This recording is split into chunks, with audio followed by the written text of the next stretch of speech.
ಎಲ್ಲರಿಗೂ ನಮಸ್ಕಾರ. ಹಾಗೆ ಎಲ್ಲರಿಗೂ ಗುರು ಪೌರ್ಣಮಿಯ ಹಾರ್ದಿಕ ಶುಭಾಶಯಗಳು. ಗುರು ಬ್ರಹ್ಮ ಗುರು ವಿಷ್ಣು ಗುರು ದೇವೋ ಮಹೇಶ್ವರ ಗುರು ಸಾಕ್ಷಾತ್ ಪರಬ್ರಹ್ಮ ತಸ್ಮೈ ಶ್ರೀ ಗುರುವೇ ನಮಃ. ಅಂದರೆ ಗುರು ಬ್ರಹ್ಮ ವಿಷ್ಣು ಮಹೇಶ್ವರರ ಸ್ವರೂಪವಾಗಿ ಕಾಣ್ತೇವೆ ಗುರುವನ್ನು. ಹಾಗೆ ಗುರುವು ಸಾಕ್ಷಾತ್ ಪರಬ್ರಹ್ಮನ ಸ್ವರೂಪ ಆಗಿದ್ದಾರೆ. ಅದಕ್ಕೆ ನಾವು ಮೊದಲಿಗೆ ಗುರುವಿಗೆ ನಮನವನ್ನು ಸಲ್ಲಿಸ್ತೇವೆ. ಯಾವುದೇ ಪೂಜೆಯನ್ನು ಪ್ರಾರಂಭ ಮಾಡೋದಕ್ಕೂ ಮುಂಚೆ ಗುರುವಿನ ಆಶೀರ್ವಾದವನ್ನು ಪಡೆದು ಪ್ರಾರಂಭಿಸ್ತೇವೆ. ಯಾಕೆ ಈ ಗುರು ಪೌರ್ಣಮಿಯನ್ನು ಆಚರಣೆ ಮಾಡ್ತಾರೆ ಅಂದರೆ, ಇದು ಆಷಾಢ ಮಾಸದ ಹುಣ್ಣಿಮೆಯ ದಿನದಂದು ಆಚರಿಸ್ತಕ್ಕಂಥ ಒಂದು ಹಬ್ಬ ಆಗಿದೆ. ಇದಕ್ಕೆ ಎಷ್ಟು ಪವಿತ್ರವಾದಂತಹ ಒಂದು ವಿಶೇಷವಾದ ಸ್ಥಾನ ಇದೆ ಅಂತಂದರೆ, ಗುರುವಿನ ಮಹತ್ವ ಎಲ್ರಿಗೂ ತಿಳಿಬೇಕು. ಮೊದಲಿಗೆ ಇದು ಮಹಾನ್ ಋಷಿಗಳಾಗಿರ್ತಕ್ಕಂತಹ ವೇದವ್ಯಾಸರ ಜನ್ಮದಿನ ಅಂತಲೇ ಹೇಳ್ಬೋದು. ಹಾಗೆ ವೇದವ್ಯಾಸರು ವೇದಗಳನ್ನೆಲ್ಲ ಸಂಗ್ರಹಿಸಿ ಮಹಾಭಾರತ ಹಾಗೆ ಇನ್ನು ಮಹಾನ್ ಪುರಾಣ ಗ್ರಂಥಗಳನ್ನು ನಮ್ಮೆಲ್ಲರಿಗೂ ಅಮೂಲ್ಯವಾಗಿ ಕೊಡುಗೆಯಾಗಿ ನೀಡಿದ್ದಾರೆ. ಅದಕ್ಕಾಗಿಯೇ ಈ ಒಂದು ದಿನವನ್ನು ವೇದವ್ಯಾಸರಿಗೋಸ್ಕರ ವೇದ ಪೂರ್ಣಿಮೆ ಅಂತ ಕೂಡ ಆಚರಣೆ ಮಾಡ್ತಾರೆ. ಅಂದರೆ ಮೊದಲಿಗೆ ನೀಡಿದಂಥವರು ಆದಿಗುರು ಆಗಿರೋದ್ರಿಂದ ಅವರಿಗಾಗಿ, ಅವರ ಸವಿನೆನಪಿಗಾಗಿ ಈ ದಿನವನ್ನು ಗುರು ಪೂರ್ಣಿಮೆ ಅಂತ ಕೂಡ ಆಚರಣೆ ಮಾಡ್ತೇವೆ.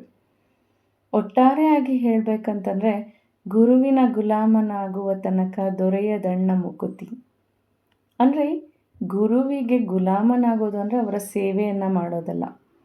ಅವರು ಹೇಳಿರ್ತಕ್ಕಂಥ ದಾರಿಯಲ್ಲಿ ನಡೀತಾ, ಅವರು ತೋರಿಸ್ಕೊಟ್ಟಿರ್ತಕ್ಕಂಥ ಸನ್ಮಾರ್ಗವನ್ನು ಅನುಸರಿಸ್ತಾ, ಆ ತತ್ವಗಳನ್ನು ಪಾಲಿಸಿ ನಮ್ಮ ಗುರಿಯನ್ನು ಮುಟ್ಟಿದಾಗ ಆ ದಿನಕ್ಕೆ ಆ ವ್ಯಕ್ತಿಗೆ ಒಂದು ಸಾರ್ಥಕತೆ ಸಿಗುತ್ತೆ. ಅಂದರೆ ಗುರು ಹಿಂದೆ ಇರಬೇಕು, ಗುರಿ ಮುಂದೆ ಇರಬೇಕು. ಆಗ ನಮ್ಮ ಜೀವನದಲ್ಲಿ ಖಂಡಿತ ಯಶಸ್ಸು ಅನ್ನೋದು ಕಟ್ಟಿಟ್ಟ ಬುದ್ಧಿಯಾಗಿರುತ್ತೆ. ಹೌದಲ್ವಾ? ಹಾಗೆ ನಾವು ಜೀವನದಲ್ಲಿ ಮುಂದುವರಿಬೇಕು ಅಂತಂದರೆ, ನಮಗೆ ಯಾರ್ಯಾರೆಲ್ಲ ಸನ್ಮಾರ್ಗವನ್ನು ತೋರಿಸಿರ್ತಾರೋ ನಾವು ಅವರನ್ನೆಲ್ಲರನ್ನು ಗುರು ಅಂತ ಸ್ಮರಿಸ್ತೇವೆ. ಈ ಪುಣ್ಯ ದಿನದಂದು ಅವರೆಲ್ಲರನ್ನ ನಮ್ಮ ಹೃನ್ಮನದಲ್ಲಿ ಸ್ಮರಿಸುತ್ತಾ ಅವರಿಗೆ ಒಂದು ಸಮರ್ಪಣಾ ಭಾವದಿಂದ ಕೃತಜ್ಞತೆಗಳನ್ನು ಸಲ್ಲಿಸ್ತೇವಲ್ವಾ. ಇದೇ ಗುರುಪೂರ್ಣಿಮೆಗೆ ಒಂದು ನಿಜವಾದ ಅರ್ಥ ಅಂತ ಹೇಳ್ಬೋದು. ಹಾಗೆ ನಾವು ಗುರುಪೂರ್ಣಿಮೆಯನ್ನು ಇತ್ತೀಚಿನ ದಿನಗಳಲ್ಲಿ ಏನಾಗಿದೆ, ನಮಗೆ ಎಲ್ಲ ಮಾಹಿತಿ ಕೂಡ ಡಿಜಿಟಲ್ ಯುಗ ಆಗಿರೋದ್ರಿಂದ ಮೊಬೈಲ್ಗಳಲ್ಲಿ ಇತರೆ ಬೇರೆ ಬೇರೆ ಕಡೆಗಳಲ್ಲಿ ಸಿಗುತ್ತೆ. ಆದರೆ ಎಷ್ಟೇ ಸಿಕ್ಕರೂ ಸಹ ನಮಗೆ ಸರಿಯಾದ ಮಾರ್ಗದರ್ಶನವನ್ನು ನೀಡಿ ನಮ್ಮನ್ನು ಸನ್ಮಾರ್ಗದಲ್ಲಿ ಕರ್ಕೊಂಡು ಹೋಗ್ತಾ ನಮಗೆ ಒಳ್ಳೆಯ ಸಂಸ್ಕಾರ, ವಿದ್ಯೆ, ಜ್ಞಾನ ಎಲ್ಲವನ್ನು ನೀಡ್ತಕ್ಕಂಥದ್ದು ಒಬ್ಬ ನಿಜವಾದ ಗುರು ಮಾತ್ರ.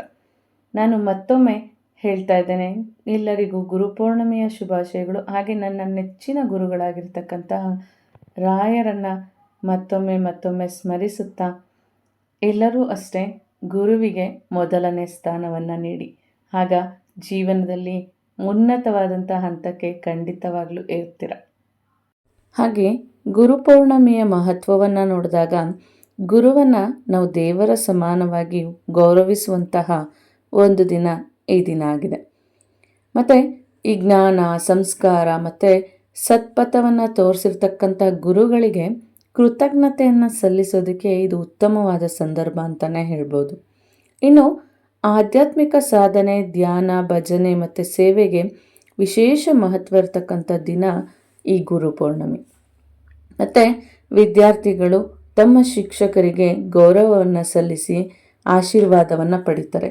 ಇದು ಮುಖ್ಯವಾದದ್ದು. ಏಕೆಂತಂದರೆ ಇಂದಿನ ಕಾಲದಲ್ಲಿ ಗುರುಕುಲಗಳಿತ್ತು, ಆದರೆ ಈಗಿನ ಕಾಲದಲ್ಲಿ ಅಂತಹ ಒಂದು ವಾತಾವರಣ ಎಲ್ಲೂ ಸೃಷ್ಟಿಯಾಗ್ತಿಲ್ಲ. ಹಾಗೆ ಗುರುಗಳಿಗೆ ಪಾದ ಪೂಜೆಯನ್ನು ಮಾಡ್ತಕ್ಕಂಥದ್ದು, ದೇವಾಲಯಗಳಲ್ಲಿ ವಿಶೇಷ ಪೂಜೆ, ಭಜನೆಗಳು, ಧ್ಯಾನ, ಜಪ, ದಾನ, ಸೇವೆ ಈ ಎಲ್ಲ ಕಾರ್ಯಗಳು ಈ ದಿನ ಮಾಡ್ತಾರೆ.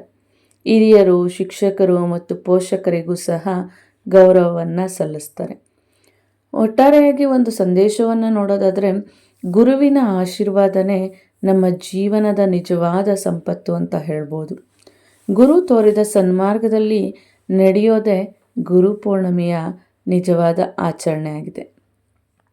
ಹಾಗೆ ನಾವು ಗುರುಪೂರ್ಣಿಮೆಯ ಆಧ್ಯಾತ್ಮಿಕ ಸಂದೇಶವನ್ನು ಒಮ್ಮೆ ನೋಡೋಣ. ಜೀವನದಲ್ಲಿ ನಮಗೆ ಯಶಸ್ಸು ಪಡೆಯೋದಕ್ಕೆ ಜ್ಞಾನ ಅನ್ನೋದು ಅತ್ಯಗತ್ಯ. ಆದರೆ ಆ ಜ್ಞಾನವನ್ನು ಸರಿಯಾದ ರೀತಿಯಲ್ಲಿ ಬಳಸೋದನ್ನು ಕಲಿಸೋರು ಗುರು ಮಾತ್ರ. ಆದ್ದರಿಂದ ಗುರುಗಳ ಮೇಲಿನ ಗೌರವ, ವಿನಯ ಮತ್ತು ಕೃತಜ್ಞತೆಯೇ ಈ ಹಬ್ಬದ ಪ್ರಮುಖ ಸಂದೇಶ ಆಗಿರುತ್ತೆ. ಗುರು ತೋರಿಸಿದ ಸನ್ಮಾರ್ಗದಲ್ಲಿ ನಡೆಯೋದು, ಒಳ್ಳೆಯ ಮೌಲ್ಯಗಳನ್ನು ಜೀವನದಲ್ಲಿ ಅಳವಡಿಸ್ಕೊಳ್ಳೋದು, ಸಮಾಜಕ್ಕೆ ಉತ್ತಮ ವ್ಯಕ್ತಿಯಾಗೋದು ಗುರುಪೂರ್ಣಿಮೆಯ ನಿಜವಾದಂತಹ ಒಂದು ಆಚರಣೆ ಅಂದರೆ ತಪ್ಪಾಗೋದಿಲ್ಲ. ಇಲ್ಲಿ ಗುರು ಕೇವಲ ಪುಸ್ತಕದ ಜ್ಞಾನವನ್ನು ಮಾತ್ರ ನೀಡೋದಿಲ್ಲ, ಉತ್ತಮ ವ್ಯಕ್ತಿತ್ವವನ್ನು, ಸಂಸ್ಕಾರವನ್ನು ನೀಡ್ತಾರೆ. ಒಟ್ಟಾರೆಯಾಗಿ ನೋಡೋದಾದರೆ ಗುರು ಅಂದರೆ ಅಜ್ಞಾನದ ಕತ್ತಲೆಯನ್ನು ದೂರ ಮಾಡಿ ಜ್ಞಾನದ ಬೆಳಕನ್ನು ನೀಡುವವರು. ಪೂರ್ಣಿಮೆ ಅಂತಂದರೆ ಹುಣ್ಣಿಮೆ. ಆದ್ದರಿಂದ ಈ ಗುರುಪೂರ್ಣಿಮೆಗೆ ತುಂಬಾ ವಿಶೇಷತೆ ಇದೆ. ನಮ್ಮಲ್ಲಿರ್ತಕ್ಕಂತಹ ಅಜ್ಞಾನ ಅನ್ನೋ ಕತ್ತಲನ್ನು ನೀಗಿಸಿ ಜ್ಞಾನ ಅನ್ನೋ ಬೆಳಕನ್ನು ನೀಡಿ ನಮಗೆ ಗುರಿಯನ್ನು ತೋರಿಸ್ತಕ್ಕಂಥವರೇ ನಿಜವಾದ ಗುರು. ಎಂದೆಂದು ನಮ್ಮ ಗುರುಗಳನ್ನು ಋನ್ಮನದಲ್ಲಿ ಸ್ಮರಿಸುತ್ತಾ ಅವರಿಗೆ ಸದಾ ಕೃತಜ್ಞರಾಗಿರೋದು ನಮ್ಮೆಲ್ಲರ ಆದ್ಯ ಕರ್ತವ್ಯ. ಮತ್ತೊಮ್ಮೆ ಎಲ್ಲರಿಗೂ ಗುರುಪೂರ್ಣಿಮೆಯ ಹಾರ್ದಿಕ ಶುಭಾಶಯಗಳು. ಓಂ ಶ್ರೀ ಗುರುಭ್ಯೋ ನಮಃ. ಧನ್ಯವಾದಗಳು.